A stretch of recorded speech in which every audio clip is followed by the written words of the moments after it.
araw mga bossing, ito po ang ating pinsan, muling maghahanap buhay. Lalaban ng patas kahit nahihirapan, pero hindi iisip yung pagod. Kahit mahirap na trabaho, papasukin ng team pinsan.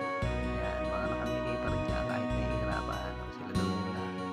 At ito na po kami ngayon sa pangalaga namin at mukhang hindi mahihirapan ng team pinsan ngayon at medyo maliliit lang ang kinaban.